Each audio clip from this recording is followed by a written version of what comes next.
Here's what nobody tells you about surviving the Korean Mafia. Children see things adults have forgotten.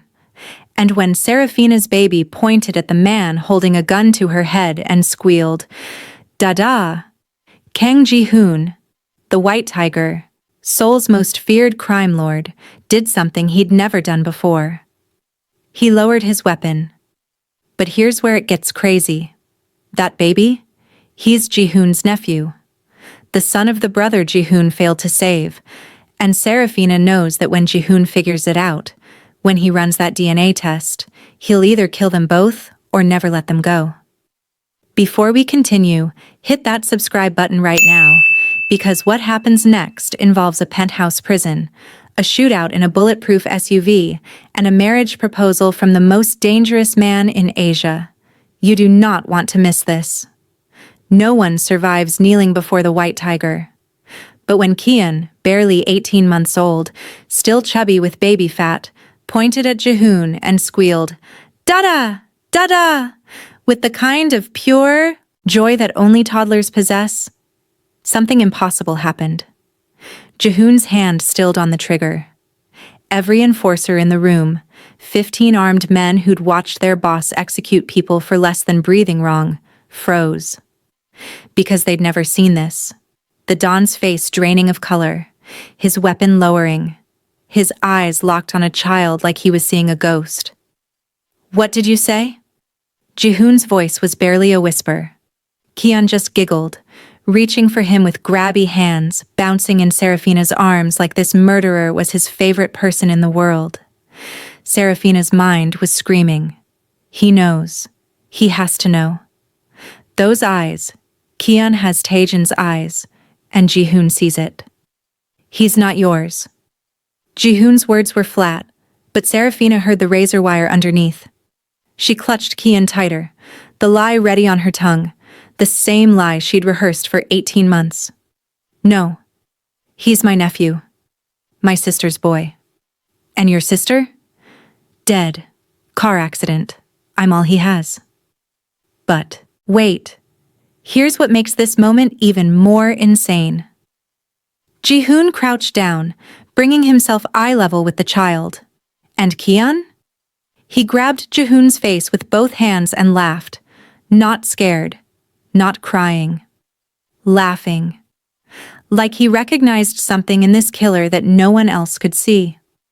"Children don't lie," Jihoon murmured, his thumb tracing Kian's cheek with a gentleness that made every man in the room shift uncomfortably. "They see things we've forgotten how to see." Then Jihoon stood, and his voice turned to ice.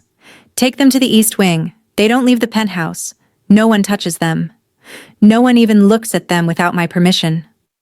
One of his enforcers, a scar-faced man named Minho, stepped forward. "Boss, she's a witness. She knows about the Park family hit." Jihoon's fist connected with Minho's face before the man could finish. Blood sprayed. Minho's head snapped back. The sound of cartilage breaking echoed in the silence. "I didn't ask for your opinion."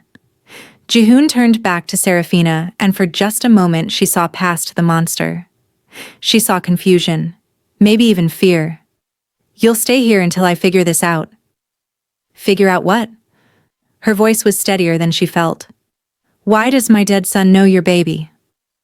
And that right there? That dead son comment?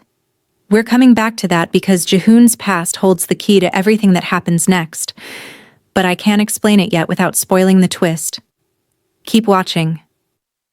The penthouse was obscene, floor-to-ceiling windows overlooking the Han River, furniture that cost more than most people's yearly salary, everything white, black, or glass, sterile and cold as the man who owned it. Seraphina had been given the East Wing, a bedroom the size of her old apartment, a bathroom with a tub deep enough to drown in, and a nursery that appeared overnight, fully stocked with everything a baby could need. Kian loved it. He toddled across plush carpet, babbling nonsense, throwing designer toys. Seraphina couldn't breathe. She was trapped. The windows were bulletproof, locked. The door had guards outside, not guards, executioners on standby. Her phone had been taken. She had no way to contact anyone. And yet, every evening, Jihoon came back. Here's where it gets crazy. The White Tiger, Seoul's most feared crime lord, would walk through that door, shed his blood-stained jacket, and get down on the floor to build block towers with Kian. He'd fed the baby sweet potato patiently when Kian smeared it all over his designer shirt. He'd sit in the nursery at night just watching Kian sleep. "You don't have to do this," Seraphina said one night, finding Jihoon in the rocking chair with Kian dozing on his chest. "Do what?" "Pretend to care." Jihoon's eyes lifted to hers, and even in the dim glow of the nightlight they were devastating. "I'm not pretending." "Then what are you doing?" "Trying to remember what it feels like to be human." That's when he told her about his son. His voice was hollow, distant. "I had a son once. He'd be about Kian's age now. If he'd lived." Seraphina's throat tightened. "What happened?" "Rival family. They planted a bomb in my wife's car. I wasn't supposed to survive either, but I was late that day. A meeting ran over." His smile was bitter, broken. "I built this empire on their ashes, killed every last one of them, hunted them across 3 countries. But it didn't bring my family back. I'm sorry." "Don't be. I deserved it. That's what happens when you choose this life." "Then why do you still choose it?" "Because it's all I have left. Until..." He looked down at Kian, sleeping peacefully. "Until now." The silence stretched between them, heavy with things neither could say. Seraphina broke it first. "He's not your son. You know that, right?" "I know." Jihoon stood carefully, carrying Kian to the crib, laying him down with a tenderness that cracked something in her chest. But he could have been. In another life. He turned to her. The distance between them was 3 feet and 1,000 impossibilities. "You should sleep," he said. But neither of them moved. "Here's what nobody tells you about falling for the wrong person. It doesn't happen all at once. It's not a lightning strike. It's 1,000 small moments. It's watching a killer become gentle. It's seeing a monster try to remember how to be a man. It's the way he says your name, like it's a prayer and a curse all at once." The air between them thickened. Seraphina's pulse hammered. She was hyper-aware of everything, the way his chest rose and fell, the faint scar on his jawline, the heat radiating from him. "Jihoon. Don't." His voice was rough, raw. "Don't say my name like that." "Like what?" "Like you're not afraid of me anymore." "I'm terrified of you." "Liar." He closed the distance, not touching, just there. Close enough that she had to tilt her head back to meet his eyes. Close enough to see the war raging behind them. "I should let you go," he murmured. "Then why don't you?" "Because I'm selfish. Because he looks at me like I'm someone worth loving and I..." His hand lifted, hovering near her cheek. "I don't want to lose that, even if it's not real." "Jihoon?" The alarm shrieked. Red lights flooded the penthouse. Jihoon's entire body shifted, from man to predator in a heartbeat. He grabbed her wrist, dragging her toward the nursery. "Stay with him," he ordered, voice like steel. "Don't open this door for anyone but me." "What's happening?" "The jade serpents. They've breached the building." Gunfire erupted below, shouts, breaking glass, the sound of men dying. Jihoon pulled a gun from the holster at his back, checked the clip with practiced efficiency. His face had transformed, no longer the man who'd been seconds from kissing her, but the Don who'd built an empire on corpses. "If I don't come back..." He stopped, looked at Kian, then back at her. "If I don't come back, there's a safe in the master bedroom. Code is 0324. Everything you need to disappear is inside." Her heart stopped. "How do you..." But he was already gone. And here's the thing that changes everything. The code, 0324, March 24th. Taejin's birthday. Jihoon knew. He'd always known who Kian really was. The gunfire was getting closer. Seraphina pressed her back against the nursery wall, holding Kian tight. He was crying now, scared by the noise. She sang to him, some half-remembered lullaby, but her voice shook. She could hear Jihoon shouting commands in Korean, could hear the wet sound of bullets finding flesh, could hear men screaming. Then, an explosion. The whole floor shook. Kian's cries turned to screams. The nursery door splintered, not from the inside, from the outside. A man stepped through the smoke, black and gold colors, not Jihoon's. He grinned when he saw her, yellow teeth gleaming. "Well, well," he said in accented English. "The white tiger's little pet, and his precious cargo. Boss is gonna love this." He raised his gun. But wait. Here's where Jihoon becomes truly terrifying. The window behind the intruder exploded. Jihoon came through it like something out of a nightmare, glass shards glittering in his hair, blood streaming down his face, eyes burning with a fury that made the rival freeze. The fight was brutal, fast, final. Jihoon didn't just kill the man, he destroyed him. Broke his arm, his ribs, his neck, all in under 10 seconds. Then he was across the room, his hands framing Seraphina's face, checking her for injuries with shaking fingers. "Are you hurt? Is he hurt?" "We're okay, His forehead dropped to hers. Just for a second. Just long enough for her to feel him trembling. "I'm getting you out of here," he said. "Both of you, tonight." "Jihoon?" "I know who he is, Seraphina." His eyes burned into hers. "I know Kian is Taejin's son. I've known since the first day." Her breath stopped. "I ran the DNA test while you were sleeping. The results came back 3 days after you arrived." His thumb brushed her cheekbone. "I know you've been protecting him. I know every day you stay with me. You're both in danger. Then why didn't you kill us?" "Here's the truth that breaks everything open. Because he's all I have left of my brother." His voice cracked. "And because you..." Another explosion. Closer this time. Jihoon cursed, pulling her toward the door. "We're leaving. Now." What was Jihoon about to say?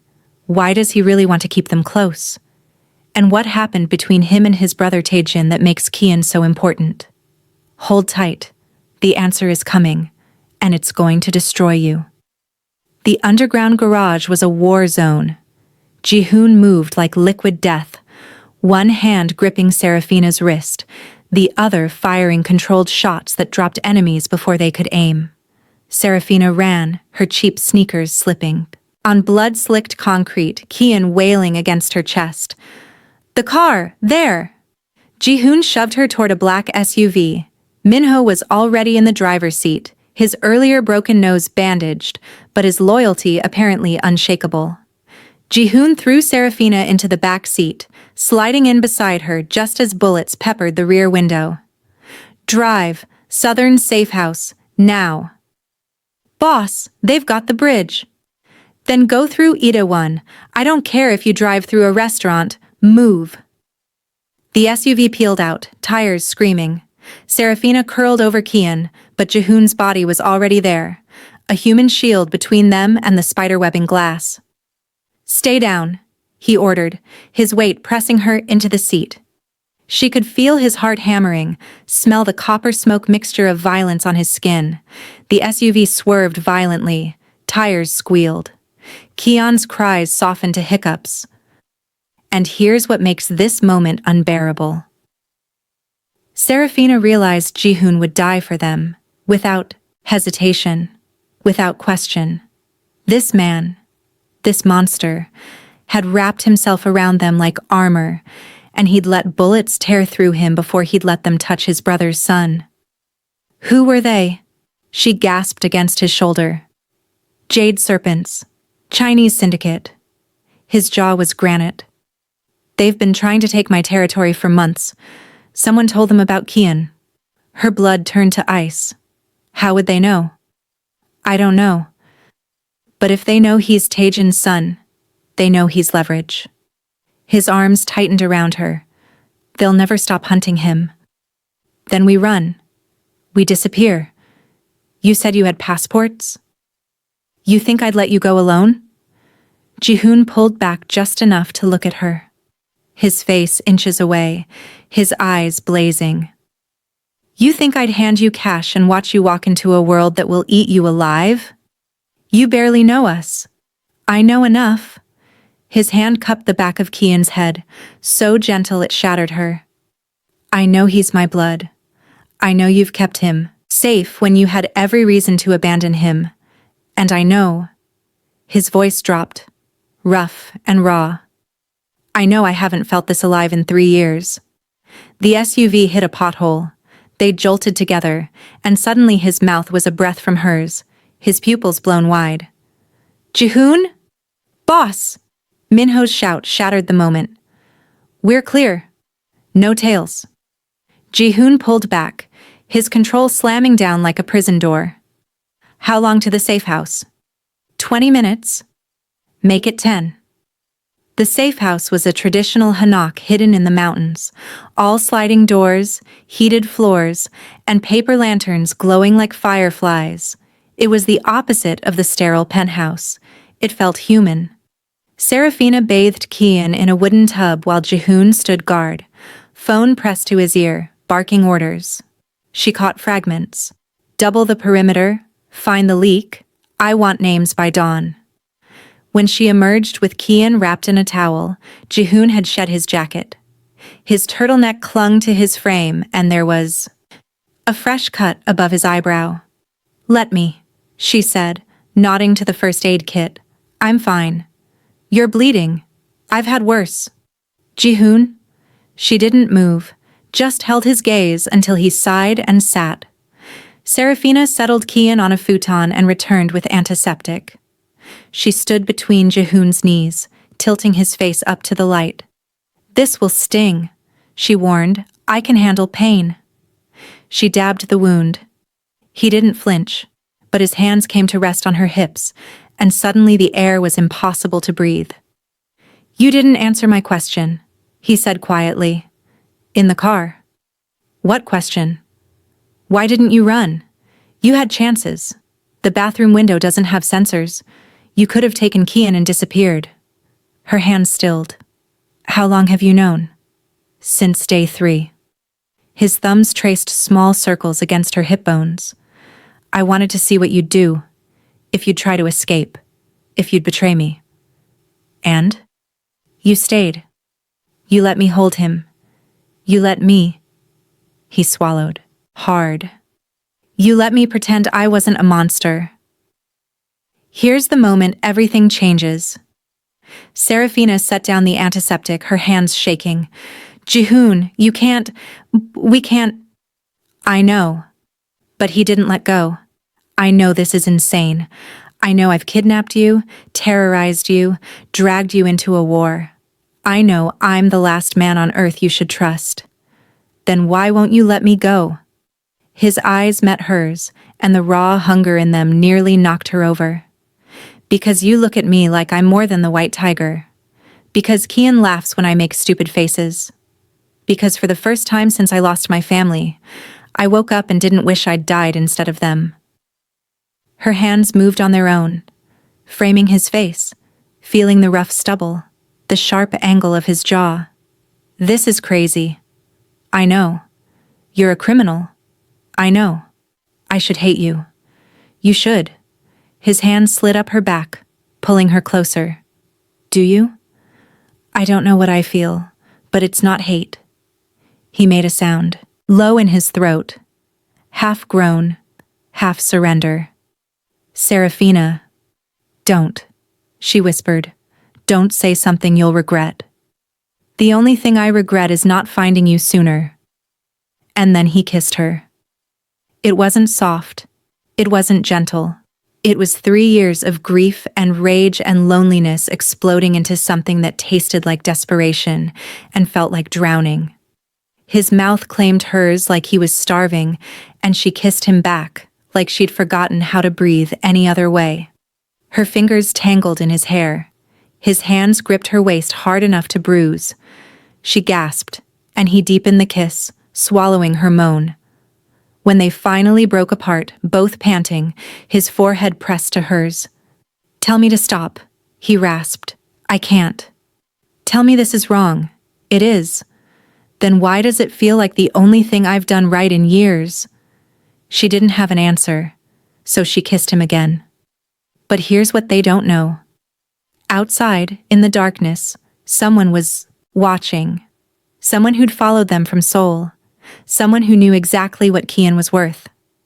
The war wasn't over. It was just beginning. They didn't sleep that night.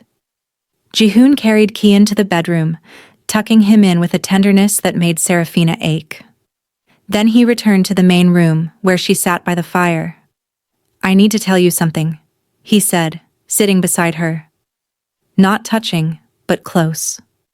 "About Taejin." Her heart kicked. "What about him?" "He called me the night he died." Jihoon's voice was hollow. "I was in a meeting. I didn't answer. By the time I called back, he was already gone." He pulled out his phone with shaking hands and played the voicemail. Taejin's voice crackled through. "Hyung, if you're hearing this, I'm probably dead. I fell in love with the wrong person, got mixed up in the wrong deal. But I need you to promise me something. There's a baby. My son. Kian. I hid him with someone good. If anything happens to me, find him. Keep him safe. Don't let him grow up in this world. Please, Hyung." The voicemail ended. Seraphina's vision blurred. "He never told me he called you. He didn't tell me about you either. Just that he'd hidden his son somewhere safe." Jihoon pocketed the phone. "I searched for months, hired investigators, but I couldn't find Kian. I thought maybe Taejin was delirious, that I'd failed him one last time. Until Kian called you Dada. Until he looked at me with Taejin's eyes." Jihoon's voice cracked. "And you kept your promise. You raised him alone, with no money, no support, no safety net. You could have given him up, but you didn't." "I loved Taejin," she said thickly. "He was my best friend. When he showed up at my door with a baby, bleeding and terrified, he begged me to hide Kian. To never tell anyone. He said..." Her voice broke. "He said the only person he trusted was dead, so I was all he had left. That person was me. I know that now." Jihoon reached for her hand. "I'm not letting you go. Either of you. You're mine now." "Jihoon!" "Marry me." The world stopped. "What?" "Marry me," he repeated, dead serious. "Not because I own you, but because I'm in love with you, and I need the world to know that if they touch you or Kian, they're declaring war on me personally. You barely know me. I know you're brave. I know you're loyal. I know you make terrible jokes when you're nervous and hum to Kian when he can't sleep." He cupped her face. "I know I don't deserve you, but I'll spend the rest of my life trying to. This is insane. So is everything about us." Despite everything, she laughed. "You're ridiculous." "Is that a yes?" "It's an, I'll think about it. I'll take it." He kissed her forehead. "I'll take anything you give me." 6 months later, New Zealand. The cottage overlooked the ocean, somewhere remote where neighbors were miles away and no one asked questions. Seraphina stood on the porch, watching Jihoon chase Kian through the grass. The boy was running now, his laughter bright and wild. "Dada, faster!" Kian shrieked. "I'm trying. You're too fast." Seraphina smiled, her hand drifting to her stomach, where a new secret was just beginning. She hadn't told him yet. Jihoon had kept his promise. He'd walked away from the empire, handed everything to Minho, erased their identities. They'd started over. Some nights, he still woke gasping.